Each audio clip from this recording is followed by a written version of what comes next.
मित्रों, रसायन के अध्ययन में यूपी बोर्ड के सबसे मोस्ट इम्पोर्टेंट क्वेश्चन हम लोग सीखेंगे।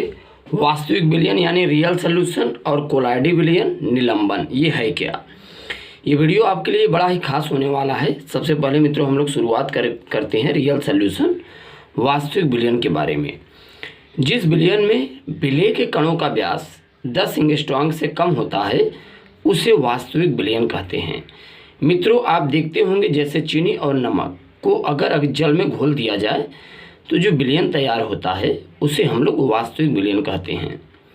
दरअसल चीनी और नमक को जल में घोला जाता है तो इतने बारीक महीन कण में ये कन्वर्ट हो जाते हैं कि इन कणों का आकार यानी कि चीनी और नमक का आकार 10 एंगस्ट्रॉम से कम हो जाता है। तो ऐसे विलयन जो प्राप्त होते हैं उन्हें हम लोग वास्तविक विलयन कहते हैं, रियल सॉल्यूशन। मतलब साफ है कि कहा जा रहा है कि ये वास्तव में विलयन है जिस विलयन में विलेय के कणों का व्यास 10 एंगस्ट्रॉम से कम हो। वास्तव में मित्रों कैसे ये विलयन होता है, वैज्ञानिकों ने इसका कैसे नाम रख दिया। अगर चीनी और नमक को आप जल में घोल देते हैं, चीनी नमक दिखाई नहीं देता, डिज़ाल्व हो जाता है बहुत ही बारीक महीन कणों में। उसके बाद आता है मित्रों कोलाइडी विलयन, कोलाइडल सॉल्यूशन। ये है क्या। जिस विलयन में विलेय के कणों का व्यास 10 एंगस्ट्रॉम से 2000 एंगस्ट्रॉम के मध्य होता है उसे कोलाइडी विलयन कहते हैं। जिस विलयन में विलेय के कणों का व्यास 10 एंगस्ट्रॉम से 2000 एंगस्ट्रॉम के मध्य होते हैं उसे कोलाइडी विलयन कहते हैं। स्टार्च एवं जिलेटिन के जलीय विलयन के जो अंतर्गत आते हैं कोलाइडी विलयन, वो कोलाइडी विलयन के अंतर्गत आते हैं।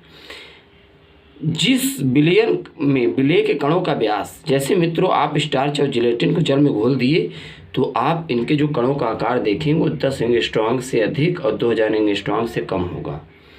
अगर ऐसा विलयन होता है तो उन्हें हम लोग कोलाइडी विलयन कहते हैं। दरअसल इनकी दो प्रावस्थाएं होती हैं, परिच्छिद प्रावस्था और परिक्षेपण माध्यम। परिच्छिद प्रावस्था को आंतरिक प्रावस्था कहते हैं, परिक्षेपण माध्यम को बाह्य प्रावस्था भी कहते हैं। जैसे मित्रों विलयन बनाने के लिए विलेय और विलायक की आवश्यकता होती है तो विलेय उसमें परिच्छिद प्रावस्था होता है, विलायक परिक्षेपण माध्यम। समझते हैं इसे। जिलेटिन के जलीय विलयन में जिलेटिन परिच्छिद प्रावस्था है, जल परिक्षेपण माध्यम है। मित्रों अगर आप जिलेटिन को जल में घोलेंगे तो जिलेटिन के जो महीन कण होते हैं वो परिच्छिद प्रावस्था यानी ये घुल रहा होता है और जल घोल रहा होता है, इसलिए जल परिक्षेपण माध्यम हो जाता है। उसके बाद आता है निलंबन, सस्पेंशन। ये है क्या। जिस विलयन में विलेय के कणों का व्यास 2000 एंगस्ट्रॉम से अधिक होता है उसे निलंबन कहा जाता है। जैसे बालू के जलीय विलयन में बालू के कण जो होते हैं वो निलंबन के कण होते हैं। जैसे 10 एंगस्ट्रॉम से कम, राइट, 10 एंगस्ट्रॉम से अधिक, 2000 एंगस्ट्रॉम के मध्य और 2000 एंगस्ट्रॉम से अधिक, राइट। 10 एंगस्ट्रॉम से कम वास्तविक, 10 से अधिक, 2 से कम, 2000 से कम कोलाइडी विलयन और 2000 अधिक से 2000 अधिक अगर एंगस्ट्रॉम में है तो बालू है, और बालू है तो निलंबन के कण प्राप्त होते हैं यानी सस्पेंशन।